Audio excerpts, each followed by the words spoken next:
on en parle. Nous avons vu hier la liste. Je vais ouvrir l'antenne avec toi, Simon.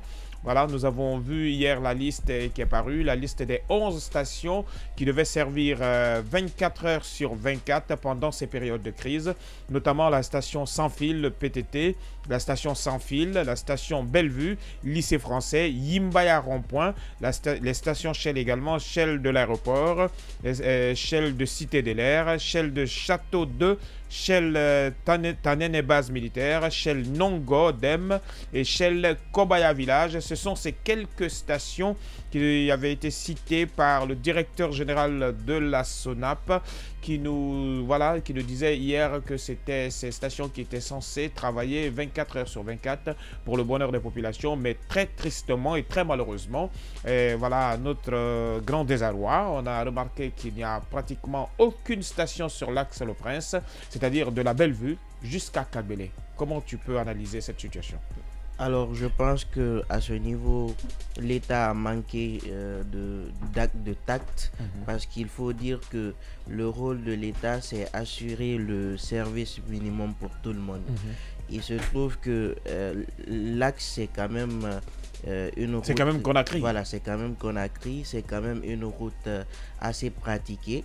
Et voir qu'il n'y a pas de service 24 heures sur 24 tout le long de l'axe, je pense qu'il y a souci à ce niveau. Et ce que je veux dire, parce que vous savez que c'est une zone, je ne veux pas caricaturer la zone, mais c'est une zone qui généralement, lorsqu'il y a une injustice ou quelque chose qui se... Bon, pas forcément une injustice. Des fois, ils peuvent se réveiller un beau matin comme ça, voilà, et aller à la manifestation. Mais le problème n'est pas là maintenant. On se pose la question, pourquoi pas les gens de l'Axe? Parce qu'on le sait, hein, c'était pas un amour fou entre Alpha Condé et l'Axe, mais bon, ça n'a jamais été le cas. Justement. Donc, on se pose la question aujourd'hui, qu'est-ce qui n'a pas marché? Pourquoi pas de stations sur ce côté? Surtout qu'on sait que, voilà, beaucoup de personnes sont véhiculées de ce côté et c'est une grande commune aujourd'hui. Quand on enlève voilà, la commune de Matoto, la commune de Matam peut-être, voilà, et on pointera directement du doigt la commune de Ratoma et voir que sur le long de l'axe, pas de station-service disponible 24 heures sur 24. Ça mène des interrogations. Justement, c'est ce que j'étais en train de dire. J'ai dit que c'est une zone qui, pour la plupart du temps, est souvent en train de manifester. Parfois, je ne reviendrai pas sur les motifs de la manifestation, mais on se dirait quand même que l'État aurait pu éviter ce qui est arrivé parce qu'on apprend qu'il y a eu des manifestations hier sur la zone et qu'il y a eu un mort. Voilà, c'est justement pourquoi je dis que l'État aurait pu éviter tout ça. Je ne dis pas que la réponse face à une telle pratique serait directement d'aller dans les rues. Il faut éviter de résoudre tout le temps les problèmes par la violence. Mais de l'autre côté, l'État aussi, ne serait-ce que le minimum, la SONAP aurait pu quand même, ne serait-ce couvrir une station 24 heures sur 24 et approvisionner cette station-là. Mais l'on ne sait pas le motif pourquoi on ne l'a pas fait. Je me dis que moi, dans mon rôle aujourd'hui de citoyen, je me dis qu'on aurait pu éviter tout ça et garantir ce service minimum-là comme les autres stations qui ont été citées pour les autres quartiers, pour les autres communes. Donc, il faut dire que parfois, ce qui est recherché derrière dans tout ça, parce que aujourd'hui, chacun va à partir de son interprétation. D'autres seront à mesure de dire, de toute façon... Il y a un autre qui me donnait un argument hier nuit pour me dire que voilà, que c'est la première phase. Je me suis dit, peu importe, même si c'était la première phase, on peut quand même pas, voilà, dès la première phase, museler certains, voilà, ou... Justement, voilà, c'est pourquoi beaucoup de personnes vont partir dans la peau de se victimiser en disant de toutes les façons, l'axe a toujours été comme ça. Donc, il ne faut pas éviter d'ailleurs. Voilà, il ne faut pas donner d'excuses de raison valable à quelqu'un. C'est pourquoi dans cette procédure-là, je pense que la SONAP a quand même mal agi en ce sens et aurait pu éviter tout ça, ne serait qu'à garantir 2 ou 1 station sur l'axe. Surtout, je viens de recevoir le message qu'après Matoto, pratiquement que Ratoma est la plus grande commune par rapport à son étendue.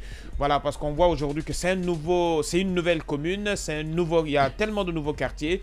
Voilà, du côté de Lambagny jusqu'à Sansuy, on a vu que sur la Corniche, il y a quand même une station ou 2 qui ont été prises, mais tout le long de l'axe Djané, je reviens avec toi, il y a ce problème problème aujourd'hui. Certains se défendent pour dire que c'est une première phase. Mais même si c'est la première phase, est-ce que c'était le moment opportun de sévrer ces personnes sur l'axe, sachant surtout que voilà, plein de commerçants résident sur ce côté, plein de personnes et plein de grandes personnalités d'ailleurs, mais ramener tout le monde sur l'autoroute ou sur les routes auxiliaires, cela ne crée pas toujours ce goulot d'étranglement devant les stations. Bon, a priori, il faut comprendre que c'est un travail technique qui a été accompli. On ne sait pas quels sont les éléments sur lesquels la ZONAP s'est fondée donc, pour procéder à cette répartition donc, dans les différentes communes. Quelles sont les stations? Peut-être la capacité, l'accès, la population, la démographie. En tout cas, plusieurs études doivent être menées. Qui doivent être prises en compte pour pouvoir établir cette liste ici.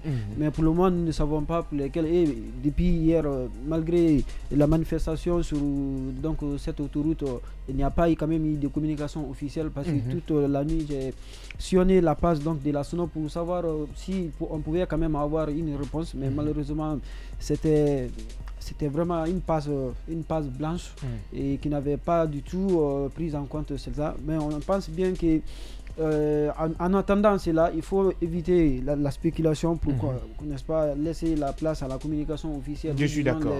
Les réponses qui peuvent. Je suis d'accord, mais quand la communication officielle tarde d'une certaine façon, ça crée des spéculations, absolument, ça crée des frustrations et ça crée des prises de position. C'est ce qui est dommage. C'est ce qu'on regrette d'ailleurs. Et comme le rappelait Simon aujourd'hui, à chaque fois qu'on parle de l'axe, certains ne manquent pas de dire que c'est l'axe des oubliés.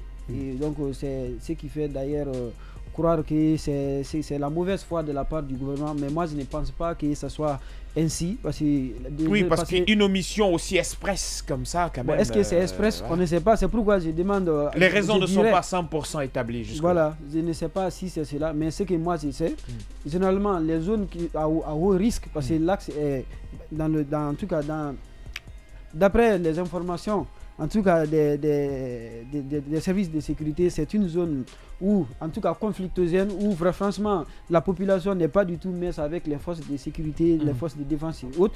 Et quand il y a des choses aussi banales qui peuvent générer ici à des manifestations, il va sans dire que le gouvernement ne peut pas quand même faire. Donc c'est des précautions qui ont été prises pour ne pas que qu'il y ait des cas de manifestation ou qu'il y ait quoi que ce soit. C'est pourquoi, selon tes raisons que tu évoques. Bon, c'est pas ce que je suis en train de dire. Je suis plutôt dans la logique de dire que le gouvernement prendrait des dispositions pour éviter, parce que c'est une zone où les manifestations spontanées sont récurrentes. C'est-à-dire qu'il y a la moindre erreur, vous voyez, parfois même, il n'y a même pas de raison. Vous voyez des jeunes gens qui sont dans les rues en train de manifester, vous leur posez des questions, qu'est-ce qui ne va pas? Simplement, ils ne sauront te dire que, bon, nous avons vu nos amis dans la rue, nous aussi, on se jette dedans. C'est pour dire que des manifestations, parfois, commencent là-bas sans raison. Donc, quand il y a des choses qui peuvent amener à faire sortir les jeunes à la manifestation. Je crois bien que l'État est sensible à cela et que donc la raison invoquée pour dire que non, c'est simplement parce que c'est une zone de manifestation, non, c'est comme ça, ça ne peut pas être pour moi une raison pour dire que c'est parce que c'est l'axe, on n'aime pas, ou bien c'est l'axe, il y a manifestation, donc il faut fermer les stations. Et surtout qu'il y a quand même pas mal de stations sur l'axe. Il y a beaucoup de stations là-bas. Donc si le service seulement, on peut revendre jusqu'à 22 heures, ce qui se passe régulièrement.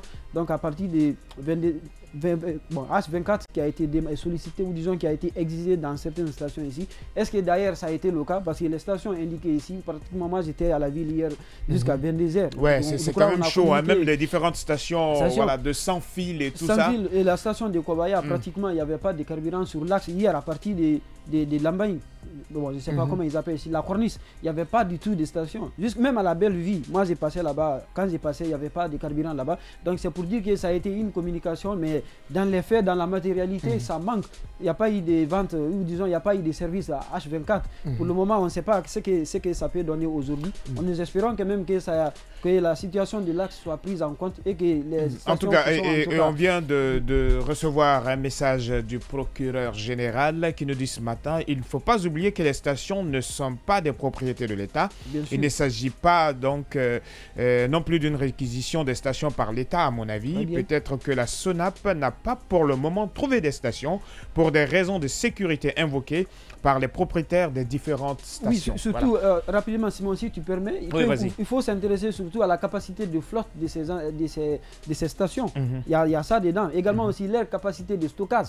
Parce que vous ne pouvez pas quand même demander à une station où on ne peut stocker que 40 000 litres, vous demandez de revendre plus de 40 000 alors qu'il n'y en a pas. Et il peut y avoir donc, qu'on appelle donc, des difficultés à ce niveau ici. Et ce qui est marrant aujourd'hui, dans la condition, c'est que souvent vous venez, vous êtes à 10 mètres déjà, ou bien vous avez l'espoir, bloc, tout d'un coup on vous dit que c'est fini. Donc, mais moi je pense personnellement que les raisons pouvaient quand même être évoquées et mises à la place publique. Absolument. Pour tout le monde, comme ça évite les spéculations, c'est pour éviter des prises de position comme ça qu'il faut souvent communiquer à temps, parce qu'on en parlait même hier, le communiqué qui est sorti hier qui disait que les élèves devaient rester à la maison. Ça créait des problèmes dans la rue parce que les élèves étaient déjà sortis.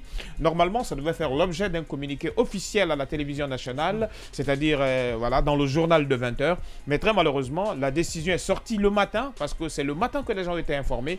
Et c'est des choses comme ça, je crois qu'il faut une spontanéité dans la communication ou une proactivité, ce qui va éviter un petit peu ces voix un peu dissonantes. Justement, je veux dire que tout le temps on le dit que c'est un gouvernement qui n'est pas souvent à la prévention ou qui n'est pas à la prévision. Généralement, on se lève d'un bon matin, on dit bon, on fait ça et puis on le fait sans réfléchir sur la chose et savoir toute la procédure qu'il faut. Non, mais ça réfléchit quand même, hein, mais bon, on pourrait dire que c'est pas le seul exemple. Ça, par exemple, on parle aujourd'hui de proactivité, mais dans d'autres éléments au passé, ça n'a pas été bien réfléchi. Et ce que je disais ce matin, c'est que la situation des élèves, qu'elle vient se plonger à l'intérieur, ça nous fait réfléchir à la question de la disponibilité du carburant.